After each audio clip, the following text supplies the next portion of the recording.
Hi you guys, what's up? I'm back with another video, and you guys have requested me to check out a video called Most Disrespectful Players in NBA History. There's no way Kevin Durant said this though, like but I'm not gonna ramble or anything. Let's get straight into this reaction video. Why do we see LeBron first? Like, LeBron is not disrespectful. He's a gentleman, I think, from what I've seen. From insulting a player's dead mom to telling a player what their wife tastes like, these are the most disrespectful players I thought this was clickbait. The NBA history. James Harden has trashed his own teammates, instigated fights, and turned careers into memes. This man has no chill. I mean, it doesn't get more disrespectful than this. Or did you think it was certain to work? I thought it was going to be. Oh man, Harden. Oh, he stared at Wesley Johnson and then he hit the three. Disgusting. Harden broke his ankles, stared him dead in the eyes, and shot the cleanest three I've ever seen. But this past year, he's gotten more disrespectful than ever. It started early in 2020 when Harden and Giannis were racing for MVP. Giannis was a team captain for the All-Star game, in charge of drafting his team. And when it came down to Harden, Kemba, and Trey on the board, Giannis took a shot at Harden. Okay, this is a tough one. I'm between Kemba and Trey Young. Wait, you don't want the dribbler? I want somebody that's gonna pass the ball. That's what I want. This moment set Harden off, and during an ESPN interview, he fired back some disrespectful shots. Makes a joke on the air about, I want to take someone who can pass. I'm taking Kemba Walker instead of James Harden. I average more assists than him, I think. So I don't see what the joke is. I just know none Bringing of them. facts. Bringing stats. I wish I could just run and with 7 feet and run and just dunk. Like, that takes no skill at all. I gotta actually learn how to play basketball and how to have skill, you know? Damn, Harden. Yeah, that's why Giannis had to do you dirty. I mean, Harden responded. Back down, and he hit Harden in the head. All right, I'm gonna be That was honest. Giannis? He did That clip that? happened a year before. But I just had to put it in the video, all right, man? But the point still stands. Harden has caused a lot of drama, and he didn't stop at Giannis. He started disrespecting his own team. In the playoffs last year, rumors started circulating that Harden and his teammates were getting into arguments in the locker room. So it didn't surprise anyone when Harden demanded the trade this season. But the way Harden went about it was beyond disrespectful. Instead of showing up on time to training camp, Harden was out partying with Lil Baby. And when he did show up, man, he was fatter than ever. Harden even came out and said he felt the Rockets weren't good enough and couldn't be fixed. So when his new teammate DeMarcus Cousins was asked about the situation, he brought some news to the table. The disrespect started way before, any interview. Just the approach to training camp, showing up the way he did, the antics off the court. I mean, Sheesh, I didn't know Harden was like that. Jimmy Butler I'm is from so Europe, so disrespectful. I'm not American. That I know that some people think that I'm American, but I'm not. Single trash-talking incident be like cost 4 or him 5 in the morning. tens of thousands of dollars. This moment went down in 2020 in a game between the Heat and the Pacers. With 6:29 left in the third quarter, Butler ran around a screen and "You're f***ing trash." He called TJ soft, so they both got technical fouls.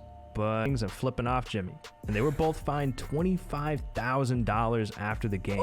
But Jimmy didn't hold back when he was asked about this. He did an interview in the locker room post-game, completely humiliating TJ. He made fun of him cause he didn't drop a like and subscribe to the channel. What the hell's wrong with this dude? Don't he know we close to $1 million? What? Damn. But Jimmy also clowned him about what happened. That was nice. That was smooth. That was smooth. Because I can guard him. He can Link in guard the me. description Like, at to end of the day, that's what it original comes video. down to. I ain't scared of nobody. So, he talking about, oh, we're going to fight, this, that. It is what it is to me. And then what did you notice the middle finger from him, and was the blowing of the kiss? He's soft. He's not even in my fucking league, like nowhere near me. And if I was their coach, I would never put him on me ever again. He's like, no. Put somebody else on me, because I'm a Taz every time we play. That's what she said. Even though Michael Jordan had a reputation for being a trash talker, the things he said to players were beyond disrespectful. In 1995, the Bulls were coming off a playoff loss to the Magic, so training camp was serious. Jordan wouldn't let anyone slack, offense or defense. And the Bulls had just picked up Steve Kerr, a three-point specialist they needed. But when Michael and Steve were going against each other during a scrimmage, the two started swearing and arguing. Steve literally disagreed one time and that was all it took for Jordan to punch him in the face, leaving Steve with a black eye. If that's how Jordan treated his teammates, you can imagine what he did to players on the other team. Obviously, Jordan wasn't scared of anyone, especially not Muggsy Bogues, the shortest player in history at 5'3". Muggsy was a great player, but I'm 5'2".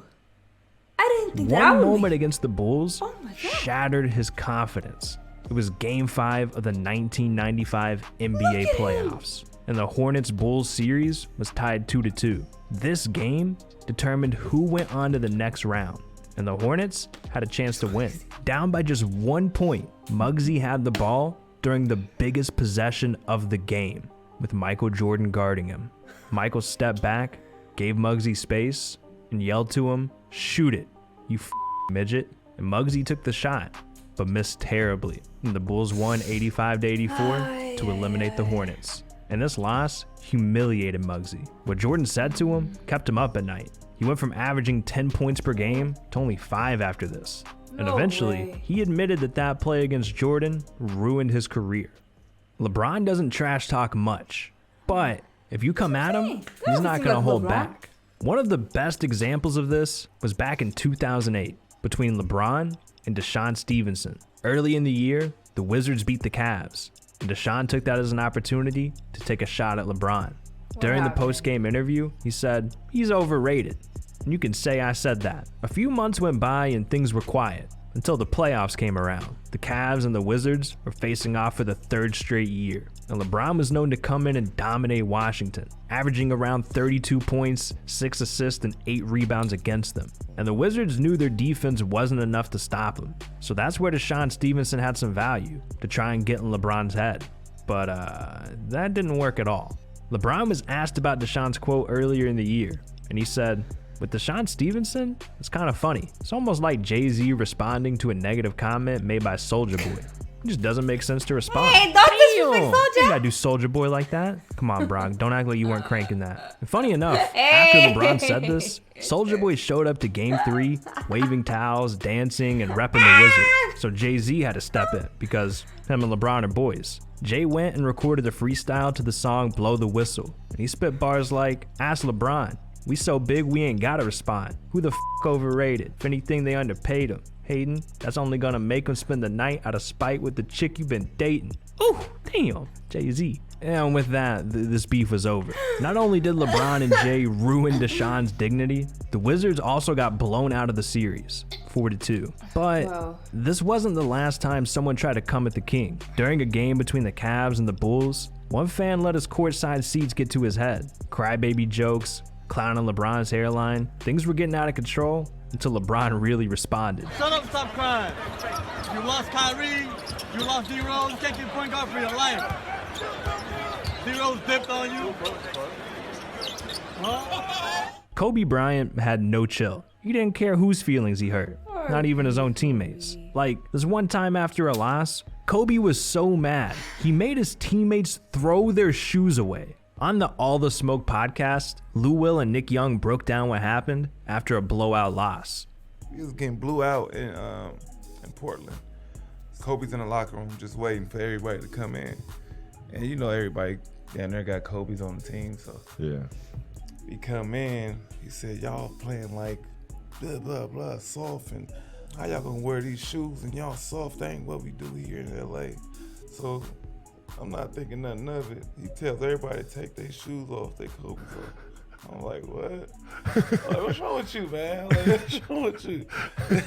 Nah, take them off, take them off. And y'all did? And we took them off. Did y'all throw them in the middle of like the... In the middle of the pal, like, he just started grabbing people's shoes and just throwing them. He threw them all in the trash. Oh, and wow. He's like, "Y'all don't deserve these. Until y'all get it right, y'all can't wear no Kobe's."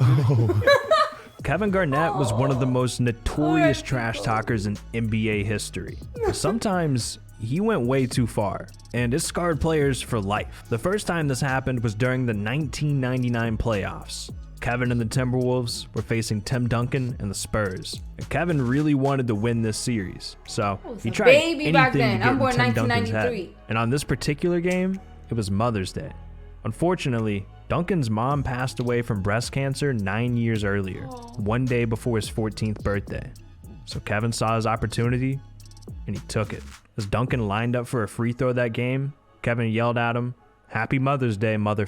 Jesus, man. Obviously, Tim Duncan hated Kevin for this, but he never responded to nonsense on the court. Instead, Duncan made sure to circle the games against Kevin on his calendar and go all in for a win each time. But this wasn't the only time Kevin did something nasty to a player. Kevin Garnett was Joakim Noah's childhood idol. And in 2007, Joakim was a rookie, so this was the first time that he got to meet his idol in person. Before the game, Joakim walked up to Kevin and said, "Man, KG, I had your poster on my wall.